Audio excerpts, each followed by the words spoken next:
When a company issues new shares, they have to distribute them to investors. This process is called share allotment. Think of allotment as the slice of the pie you actually receive when you apply for shares in a company. Not every investor gets exactly what they ask for. If a stock is oversubscribed, your allocation might be scaled back significantly.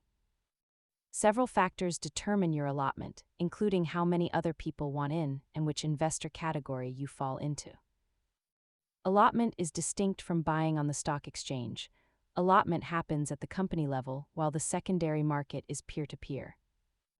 In a popular IPO, you might request 100 shares, but due to high demand, the company might only allot you 35. Remember, just because you have the cash to buy doesn't guarantee you'll receive the full amount requested.